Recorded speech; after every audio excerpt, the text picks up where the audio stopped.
Eto na nga mga chong, marami tayong basketball updates. Justin Brownlee, may pag-asa nga ba na makuha ang Best Import Award ngayong conference? Two-way player ng Barangay Ginebra na si Stephen Holt ang susi para talunin ang Meralco Bolts. As of now nga mga chong, ay todo na yung preparation na ginagawa ng Barangay Ginebra para sa paparating na quarterfinals kontra Meralco Bolts. Hindi nga basta-basta ang magiging matchup na yan ng Barangay Ginebra kahit pa nagawa nilang ma-sweep ang Meralco last conference. Kung meron mang isang kupunan na kabisadong-kabisado ang Barangay Ginebra, yan ay ang Meralco Bolts nang dahil yan sa ilang final stint na kanilang paghaharap. Pero meron ngang isang player, si Coach Tim Cone, na pinaka magiging edge nila kontra Meralco.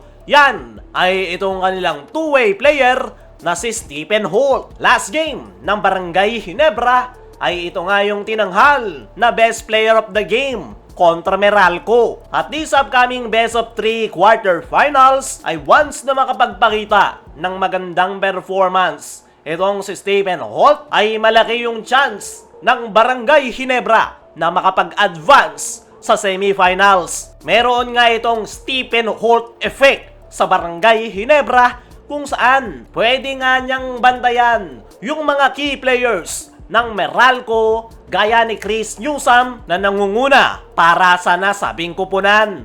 Kaya rin nitong si Stephen Holt na bumantay sa mga gwardya gaya ni Chris Banquero up to forward dahil kaya niya nga ring bantayan si Bong Quinto. Ganyan nga ka-versatile itong si Stephen Holt. Mapag-guard to forward ay kaya niyang depensahan. Actually, last conference ay siya yung naging import stopper ng kanyang kupunan. Kaya naman, napakalaking bagay para sa iba pang gwardya ng Ginebra itong si Stephen Holt dahil hindi na nga nila aalalahanin yung kanilang depensa dahil kayang-kaya nga yan nitong si Stephen Holt. Kaya mas makakapag-focus sila Scotty at RJ Abarrientos sa opensa at pagsiset up ng kanilang mga plays. Bukod sa depensa ay kayang-kaya rin nitong si Stephen Holt na mag-contribute pagdating sa opensa. Actually, itong si Stephen Holt yung isa sa sinasandalan ni Coach Tim Cone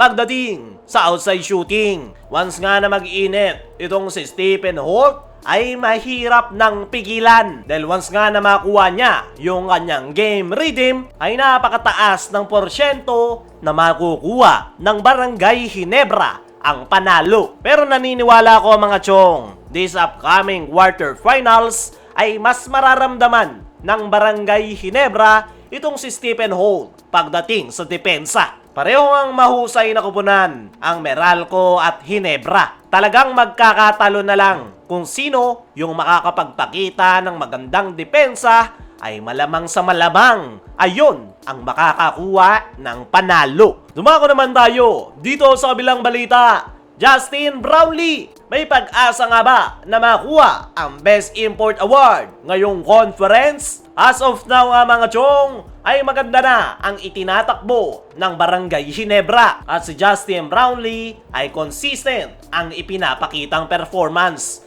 Pero kung titingnan natin yung import race ngayong conference, ay ang nangunguna nga ay itong higanteng import ng LX Road Warriors na si Mike Watkins. Sumusunod dyan sila Justin Brownlee at Rondae Hollis Jefferson ng TNT Tropang Giga. Pero kahit na ganoon, ay hindi pa yan final dahil mas mataas na statistical points ang nakukuha ng import once na maganda yung kanilang ipinakitang performance ngayong PBA Playoffs. Kaya naman, kung mapapaaga yung bakasyon ng LX Road Warriors at hindi man lang sila makakapag-advance ng semifinals, ay malaki yung chance na itong si Justin Brownlee at Rondae Hollis Jefferson na naman ang maglalaban para sa Best Import Award ngayong conference. At base sa latest statistics, ay dikit at hindi nga nagkakalayo itong si RHJ at Justin Brownlee para sa Best Import Race. Didepende na lang yan sa kanilang ipapakitang performance ngayong PBA Playoffs. Pero ayon niya mismo kay Justin Brownlee sa kanyang naging latest interview, ay sa ngayon ay hindi niya nga raw iniisip ang mga individual award. Pinaka-importante nga raw ngayon para kay Justin Brownlee ay matulungan ang Barangay Ginebra na muli silang makakuha ng kampyonato.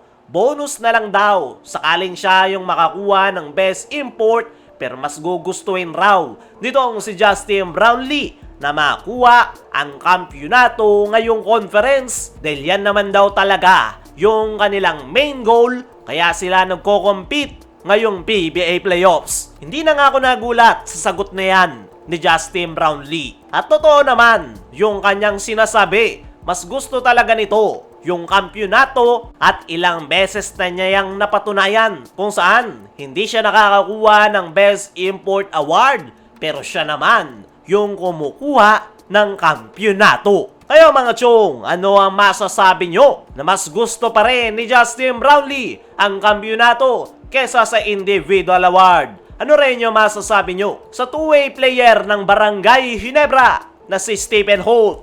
I-comment mo lang dyan sa ibaba.